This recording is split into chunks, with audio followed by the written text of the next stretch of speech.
Topic है regulating act. तो regulating act के पीछे कहानी क्या है? British after battle of Buxar, जब बैटल ऑफ बक्सर हो चुका था 1764, तो ब्रिटिश को ऑलरेडी बिहार और बंगाल का पोजीशन मिला था। और बिहार का और बंगाल का जो पोजीशन मिला था, तो यहाँ से कंपनी का अनरिस्ट्रिक्टेड ट्रेड हो रहा था। प्राइवेट जो कंपनी के मेंबर थे वो प्राइवेटली ट्रेड कर रहे थे, और जिसके कारण ब्रिटिश गवर्नमेंट को काफ़ी नुकसान हो रहा था। तो इन सब को देखते हुए ब्रिटिश ने रेगुलेटिंग एक्ट 1773 को इंट्रोड्यूस किया। तो सबसे पहले इसका फीचर देखते हैं, फिर देखेंगे कि ये फीचर क्यों लाया गया। तो पहला फीचर क्या था कि इसने जो ईस्ट इंडिया कंपनी थी उसको अलाउ किया कि आप अपना टेरिटोरियल जो पोजीशन जितना आपका आपने एक्वायर किया है इंडियन स्टेट्स में प्लेस, उसको आप कंटिन्यू रखिए। लेकिन इन्होंने जो मेजर चेंज किया इसमें, गवर्नर ऑफ बंगाल को गवर्नर जनरल बना दिया। अब क्यों बनाया इसको आगे देखेंगे रैशनल। सुप्रीम कोर्ट का जो इंस्टीट्यूशन है उसको प्लेस्ड किया गया, और साथ में जो ब्रिटिश कैबिनेट है उसको पहला बार राइट्स दिया गया कि वो इंडियन अफेयर्स को कंट्रोल करेगा। तो अब ये क्या है, one by one we are going to see. तो सबसे पहले ये एक्ट क्यों लाया गया? क्योंकि इशू था एडमिनिस्ट्रेशन में। तो सब अब जैसे पहला जो रिफॉर्म है कि ऑफिस ऑफ गवर्नर जनरल, ये क्यों लाया गया? तो इसका ऑब्जेक्टिव था कि जो एडमिनिस्ट्रेशन है उसको ज़्यादा सेंट्रलाइज करना, यानी पावर को कंसोलिडेट करना एक जगह पर।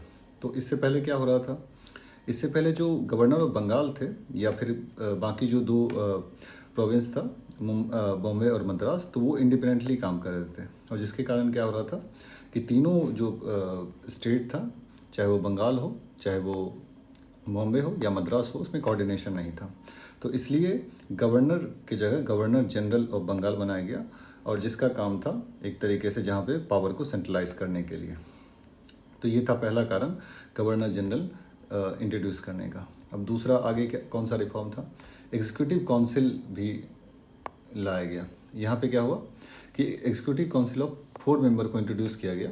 अब ये क्यों इंट्रोड्यूस किया गया? क्योंकि गवर्नर जनरल को पावर दिया गया कंट्रोल करने के लिए बाकी प्रेसिडेंसी को, तो ऐसा ना कि वो भी इनएफिशिएंट हो जाए, तो उसके पावर को कंट्रोल करने के लिए 4 और मेंबर को ऐड किया गया, ताकि जो वॉरेन हेस्टिंग है वो अनरिस्ट्रिक्टेड तरीके से पावर को एक्सरसाइज ना करे। तो एक तरीके से कंट्रोल करने के लिए एग्जीक्यूटिव काउंसिल के 4 मेंबर को इंट्रोड्यूस किया गया। नेक्स्ट पॉइंट है कि जो बॉम्बे और मद्रास है, जो 2 प्रेसिडेंसी है, उसको सबऑर्डिनेट क्यों किया गया? तो ऑब्जेक्टिव क्या था कि इससे पहले बॉम्बे और मद्रास ऑटोनॉमी इंडिपेंडेंटली काम कर रहे थे, और सबकी जो पॉलिसी है वो अलग अलग था। अब मान लीजिए कोई एक अलग टैक्स लगाया, कोई एक अलग टैक्स लगाया, तो जिसके कारण क्या हो रहा था कि इनएफिशिएंसी जो है वो एक तरीके से एडमिनिस्ट्रेशन में हो रहा था। तो इसलिए उन्होंने जो है सबऑर्डिनेट कर दिया। सुप्रीम कोर्ट का एस्टेब्लिशमेंट क्यों किया गया? तो सुप्रीम कोर्ट का एस्टेब्लिशमेंट जो फोर्ट विलियम में किया गया, तो ऑब्जेक्टिव था कि एक तरीके से रूल ऑफ लॉ का एस्टेब्लिशमेंट हो। अगर कोई स्टेट को आपको रूल करना है तो सबसे पहले वहाँ पे लॉ एंड ऑर्डर होना चाहिए फेयर तरीके से। इसलिए उन्होंने सुप्रीम कोर्ट का जो इंस्टीट्यूशन है उसको प्लेस्ड किया। और बाकी करप्शन जो प्राइवेट प्लेयर कर रहे थे, तो इसको देखते हुए भी जो है बहुत सारा रिफॉर्म लाया गया। अब जैसे डायरेक्टर का टर्म था उसको और उसका जो री इलेक्शन था उसको प्रोहिबिट किया गया। तो अब जो 1773 एक्ट था उसको उसका कंट्रीब्यूशन क्या है? तो एक तरीके से इसने जुडिशरी के स्ट्रक्चर में मतलब एक तरीके से चेंज किया कि ज़्यादा कंसिस्टेंट लीगल सिस्टम इंट्रोड्यूस किया गया। उसके साथ इससे एक और फ़ायदा हुआ, जो 4 मेंबर इंट्रोड्यूस किया गया, तो एक पावर को चेक रखने में यहाँ पे हेल्प हुआ। और यहाँ पे 1773 के एक्ट से एक और इसमें जो इम्पॉर्टेंट रिफॉर्म था वो था कि कंपनी के एक्ट को पहला बार कंपनी के पॉलिटिकल और एडमिनिस्ट्रेटिव फंक्शन को रिकॉग्नाइज किया गया। यानी ये माना गया कि अभी तक कंपनी एक ट्रेडिंग बॉडी थी, तो यहाँ से रिकॉग्नाइज किया गया कि कंपनी जो पॉलिटिकल और एडमिनिस्ट्रेटिव जो काम है वो भी कर रही है। तो अभी तक एक तरीके से जो कमर्शियल बॉडी थी, वहाँ से कंपनी एक एज अ इंस्टीट्यूशन के तरह इसको रिकॉग्नाइज किया गया, ब्रिटिश का एक तरीके से कह सकते हैं कि रिप्रेजेंटेशन की तरफ।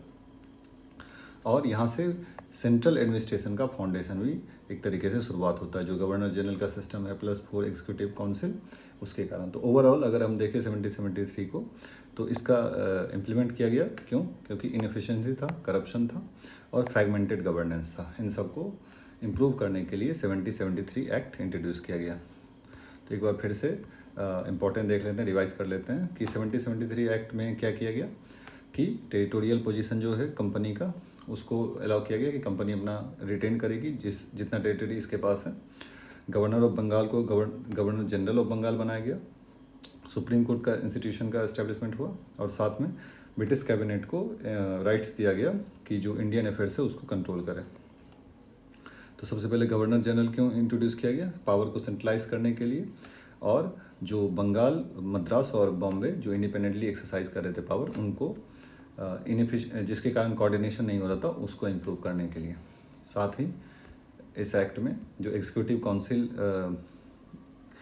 का जो 4 मेंबर इंट्रोड्यूस किया गया, तो ऑब्जेक्टिव था कि गवर्नर जनरल के पावर को चेक करना, और बॉम्बे मद्रास को सबऑर्डिनेट किया गया क्योंकि कन्फ्लिक्टिंग पॉलिसी के कारण। सुप्रीम कोर्ट का एस्टेब्लिशमेंट हुआ ताकि लीगल ऑर्डर बना रहे। करप्शन रोकने के लिए भी एफर्ट किया गया ताकि जो प्राइवेट जो कंपनी के जो स्टाफ हैं जो प्राइवेटली ट्रेड कर रहे थे उसको किसी तरीके से रोका जाए। तो इससे जो है एक तरीके से जुडिशियल फ्रेमवर्क कंसिस्टेंट हुआ, और साथ में यहाँ पे इससे एक और फ़ायदा हुआ कि कंपनी जो है वो अभी तक जो कमर्शियल बॉडी थे उसको पॉलिटिकल और एडमिनिस्ट्रेटिव बॉडी की तरह रिकग्नाइज़ किया गया, और यहाँ से फाउंडेशन होता है सेंट्रल एडमिनिस्ट्रेशन का। तो ओवरऑल जो रेगुलेटिंग एक्ट है, ऑब्जेक्टिव क्या था कि इम्प्रूव करना, इनएफिशिएंसी को हटाना, करप्शन रिमूव करना, और जो फ्रैगमेंटेड गवर्नेंस है उसको बेटर करना। तो ये लिंक, ये जो PDF है ये लिंक में आपको दिया रहेगा।